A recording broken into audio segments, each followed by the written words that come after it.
Menjelang pemilu 2024, Saudara, Pusat Pelaporan dan Analisis Transaksi Keuangan atau PPATK mengendus keberadaan dana ilegal untuk partai politik dan calon legislatif. PPATK menemukan dari sampel 100 orang caleg yang transaksi janggalnya terbesar, total transaksinya mencapai 51 triliun rupiah.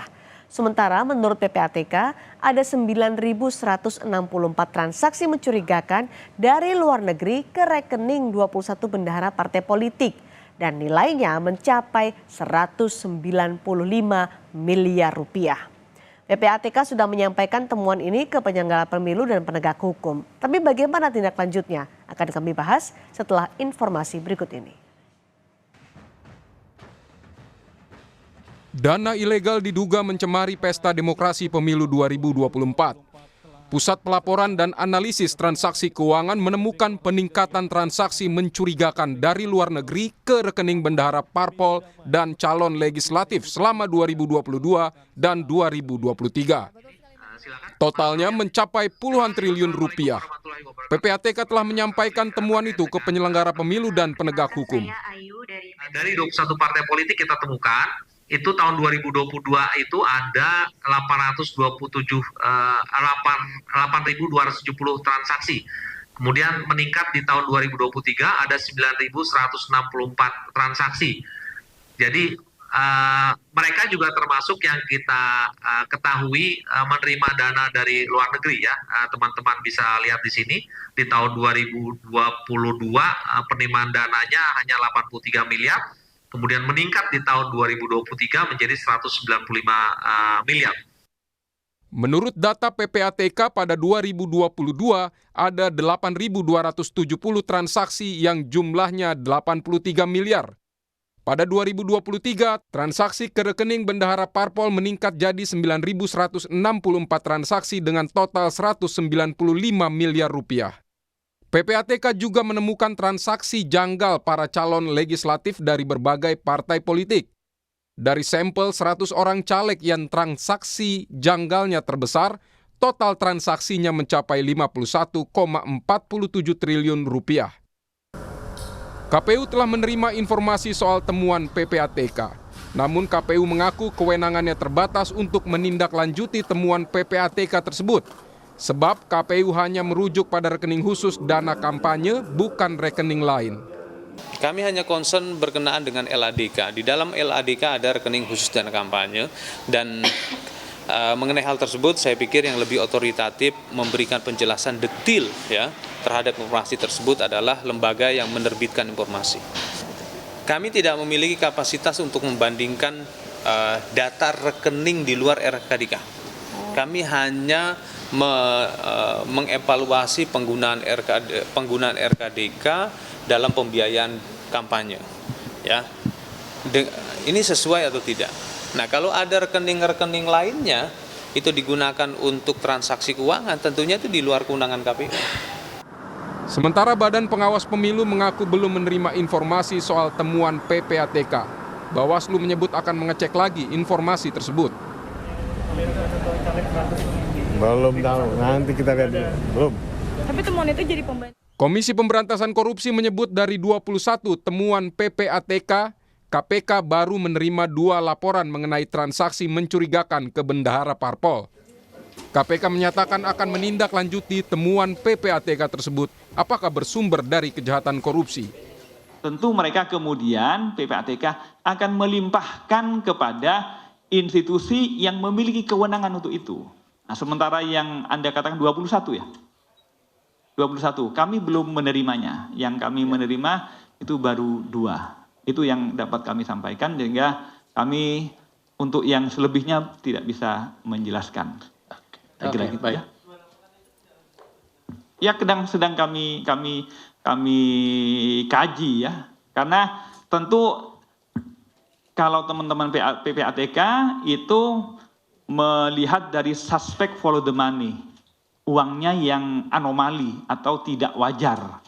Ketidakwajaran aliran-aliran dana tersebut harus kami buktikan berdasarkan perbuatan korupsi atau tidak. Penyelenggara pemilu dan penegak hukum harus menyikapi serius temuan PPATK soal dana ilegal dari luar negeri.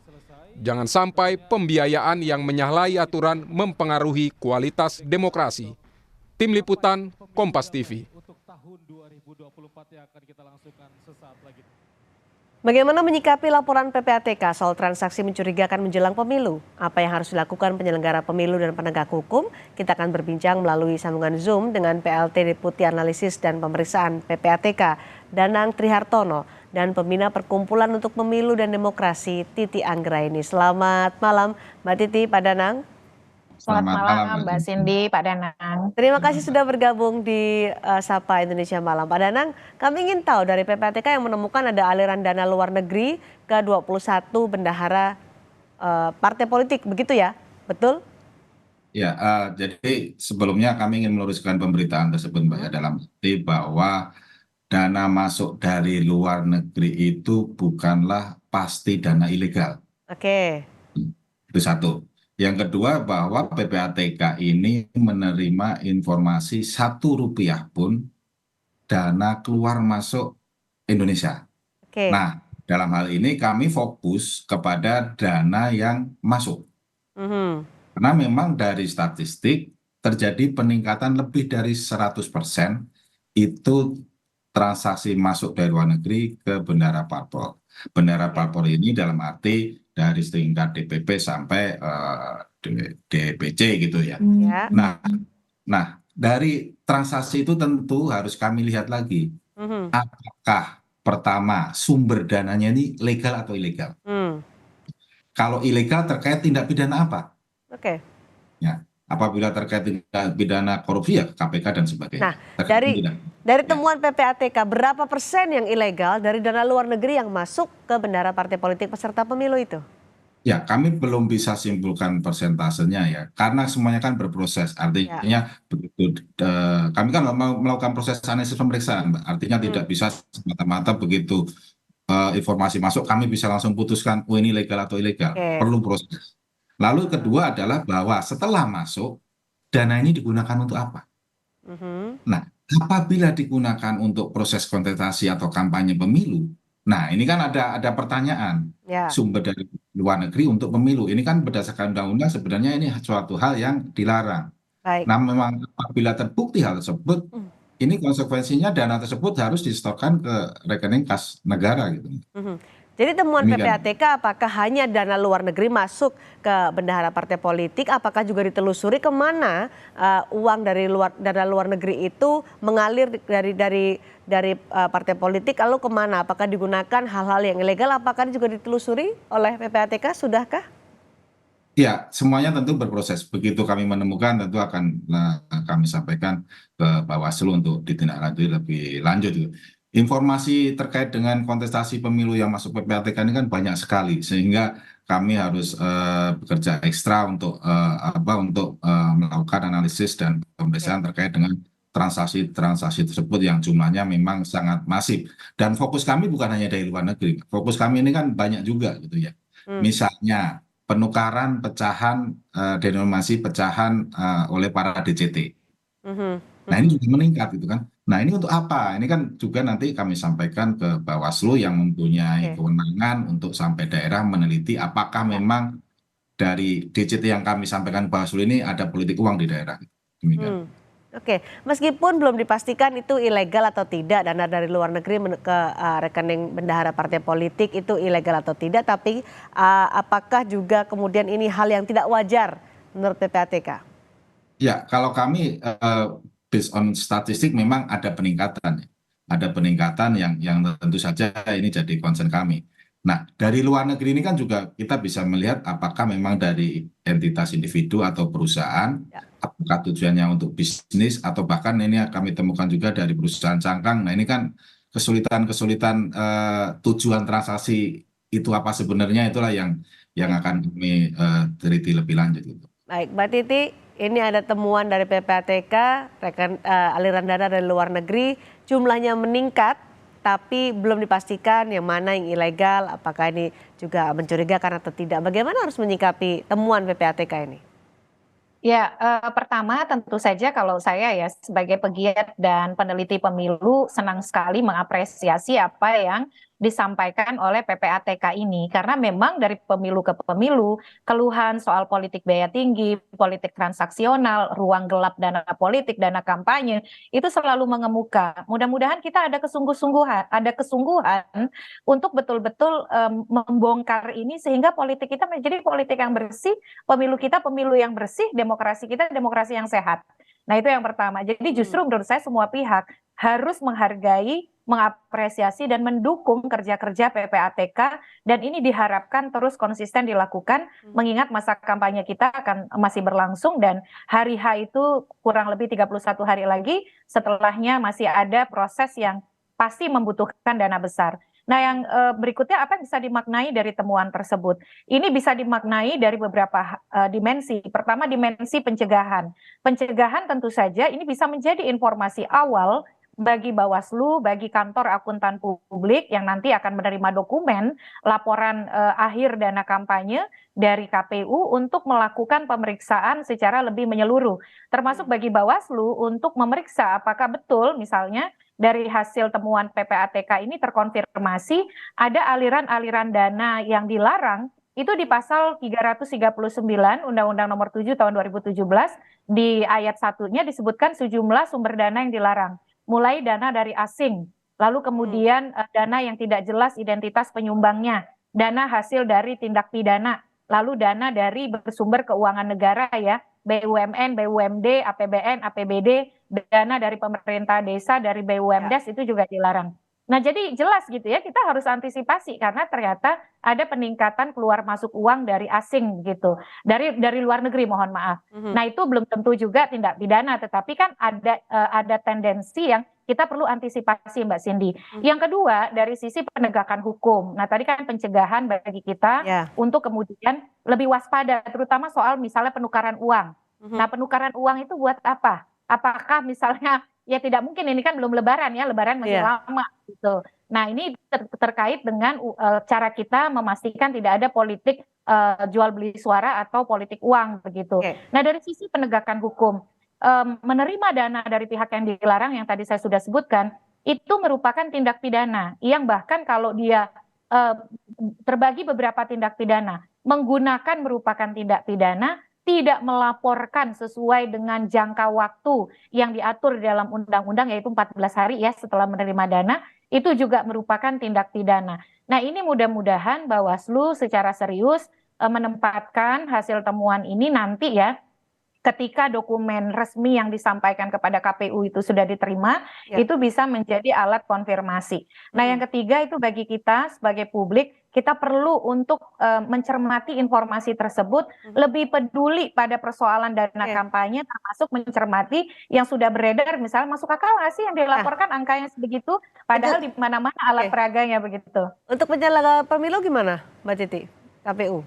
Nah, penyelenggara pemilu, memang penyelenggara pemilu ini seperti kantor pos, Mbak Cindy ya, KPU ya, bukan Bawaslu. Kalau Bawaslu tadi saya sudah sampaikan. KPU nih. Nah, KPU ini dia menerima laporan itu ada 3, laporan awal dana kampanye, laporan penerimaan sumbangan dana kampanye yang bergulir terus selama masa kampanye, yang ketiga itu laporan penerimaan pengeluaran dana kampanye. Setelah menerima laporan tersebut dia harus publikasikan, dan kemudian diberikan kepada kantor akuntan publik untuk diaudit. Tapi temuan PPATK ini bisa disertakan dalam laporan yang diberikan kepada kantor akuntan untuk menjadi pembanding ketika kantor akuntan melakukan audit begitu. Jadi bukan berarti tidak berharga juga ya apa yang disampaikan oleh PPATK ini untuk kepentingan audit. KPU juga bisa proaktif ya menurut Anda ya? Betul, dalam hal ini bagaimana dokumen ini tidak hanya berhenti di meja komisioner, tapi juga bisa sampai kepada kantor akuntan publik yang mengaudit laporan dana kampanye. Baik, Pak Danang, apakah temuan PPATK seperti meningkatnya aliran dana dari luar negeri ke partai politik, kemudian ke para caleg ini juga ditemukan pada pemilu-pemilu sebelumnya, artinya ada tren yang sama di pemilu-pemilu sebelumnya kalau ada transaksi atau jumlah transaksi yang meningkat, penukaran uang juga meningkat? Ya, kalau berdasarkan riset kami memang trennya memang seperti itu. Jadi begitu ada kontestasi pemilu, transaksi laporan-laporan yang masuk PPATK itu memang cenderung meningkat. Itu juga terjadi pada pemilu sekarang. Tapi Oke. poinnya adalah bahwa kami mengantisipasi jangan sampai dana-dana yang ilegal Ya. ini digunakan untuk proses kontestasi pemilu ataupun dana yang untuk proses kontestasi ini melanggar aturan ataupun pidana di pemilu. Gitu. Baik, untuk yang pemilu-pemilu yang lalu karena Anda menyebutkan ada tren yang sama dengan pemilu yang sekarang seperti temuan PPATK, apakah pemilu yang lalu atau pengalaman yang lalu dituntaskan penelusurannya aliran dana ini? Ya, ada beberapa ya pasti ada tindak lanjut dari pengawas pemilu gitu ya, dalam hal ini Bawaslu. Prosesnya kan sebenarnya bukan berhenti di Bawaslu, nanti kan harus dibawa ke sentra Gakumdu, di mana di situ ada kepolisian, kejaksaan untuk menindaklanjuti laporan-laporan yang ada dugaan tindak pidananya, begitu, Mbak. Oke, jadi tidak semua berarti ya Pak Danang temuan PPATK itu kemudian dituntaskan atau diungkap secara tuntas begitu pada pemilu-pemilu sebelumnya? Ya, mungkin memang bukan pelanggaran, bisa jadi. Ini kan kami indikasi gitu ya. Semuanya kan, ini kan kami praduga tak bersalah. Jadi kewenangannya adalah bukan di kami. Nah Mbak Titi ada catatan nggak di pemilu lalu bahwa ada aliran dana yang mencurigakan, apakah ini juga dituntaskan oleh penegak hukum? Iya, itu tadi soal menarik ya Pak Danang ketika mengatakan ada penukaran uang tunai yang meningkat ya. Ya, kalau kita ingat beberapa pemilu terdahulu kan sempat ada OTT KPK yang menemukan ribuan amplop berisi uang tunai yang diduga juga untuk melakukan politik uang. Nah, berarti hal-hal seperti itu kalau terjadi di pemilu-pemilu yang sebelumnya dengan temuan ribuan amplop berisi uang tunai yang dinyatakan akan digunakan untuk kepentingan pemenangan pemilu, artinya nih Mbak Cindy, alarm kita tuh sudah merah dari sekarang. Jadi ketika misalnya temuan ini, kita tuh semua harus lebih peduli pada persoalan dana kampanye dan juga praktik yang akan mengikuti praktik-praktik ilegal di seputar itu. Misalnya soal tadi ya, jual beli suara atau politik uang itu. Kita ini sudah H-30 kan hari H. Tapi kemudian masa kampanye kan akan berhenti di 3 hari sebelum hari pemungutan suara, masa tenang pada tanggal 11, 12, 13. Disitulah sebenarnya potensi pelanggarannya itu meningkat terkait dengan politik transaksional. Jadi saya kira Bawaslu meskipun tadi disampaikan akan menunggu laporan dana kampanye resmi dulu, karena kan konfirmasi apakah dana itu misalnya digunakan betul-betul untuk kepentingan kampanye atau tidak, dilaporkan atau tidak. Bahkan kalau dia tidak melaporkan dan terbukti bisa misalnya dibuktikan bahwa memang menerima, pelaksana kampanye si caleg DCT itu juga bisa dipidana karena ada pengaturannya di pasal 528 Undang-Undang Pemilu kita. Tapi justru kalau saya sih berharapnya concern kita, kepedulian kita itu melampaui pemilu begitu. Karena contohnya ketika dana aliran ke bendahara partai, kan 21 bendahara partai ya Pak. Dan itu tidak kalau kita lihat kan bendahara partai itu ada di provinsi, ada di kabupaten kota. Jadi bukan hanya di DPP begitu.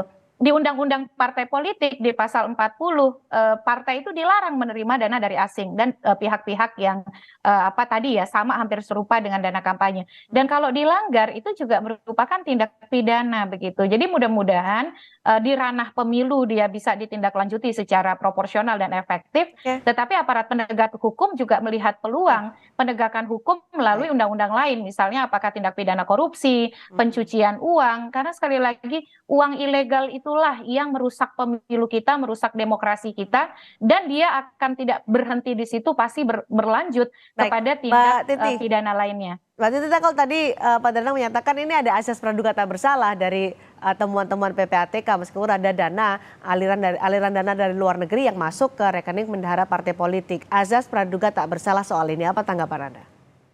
Iya betul Mbak Cindy, makanya kan saya di awal menyampaikan ini dari aspek pencegahan menjadi penting kan. Jadi kan di sini istilahnya disebarluaskan kepada seluruh aktor politik bahwa transaksi Anda itu tidak lepas dari pantauan otoritas yang namanya PPATK. Mudah-mudahan PPATK selalu diberi kekuatan, keberanian, konsistensi, komitmen untuk terus bekerja menyampaikan hal-hal seperti ini. Karena kalau tidak disampaikan Mbak, yang tadinya itu misalnya baru potensi itu bisa terrealisasi, bisa terjadi pelanggaran itu. Nah ini yang dan termasuk kita ya, media, masyarakat juga untuk memantau pergerakan di lapangan, jangan sampai juga terjadi politik transaksional berupa jual beli suara. Terakhir Pak Danang, untuk Pak Danang, apakah informasi atau temuan yang ditemukan oleh PPATK soal aliran dana ini diberikan ke penyelenggara pemilu dengan menyebut secara detail sumber pengirim, partai penerimanya? Ya, khusus untuk transaksi dari luar negeri memang kami masih berproses. Karena memang kan tidak ada larangan juga bahwa bendahara ini mempunyai bisnis. Ya kan? Jadi kami melihat nanti setelah masuk ini digunakan untuk apa gitu kan, Mbak. Baik. Nah ini kan proses kampanye kan juga masih berjalan. Jadi kami juga terus melakukan analisis pemeriksaan atas data-data yang masuk ke kami. Dan nanti apabila ditemukan pelanggaran, pasti akan kami sampaikan kepada Bawaslu dalam hal ini. Baik, Demikian. temuan dari PPATK perlu didalami lagi, disisir lagi mana yang ada indikasi tindak pidana korupsi atau ada indikasi transaksi yang ilegal atau mencurigakan untuk menjaga demokrasi. Terima kasih Pak Oh ya, Danang. sama Terima terakhir kasih. Mbak Cindy ya, Silakan, mungkin Mbak Titi, kalau singkat memang saja. partai tidak melakukan tindakan ilegal, caleg tidak melakukan tindakan ilegal, kan tidak perlu takut ya Pak Danang ya. Iya. Kan berarti semua bisa dibuktikan dan dicari fakta pembenarnya. Jadi tidak usah khawatir dan tidak usah terlalu Iya. merasa takut gitu. Baik, terima kasih Mbak Titi dan Pak Danang sudah berbagi informasi dan pandangan di Sapa Indonesia malam hari ini.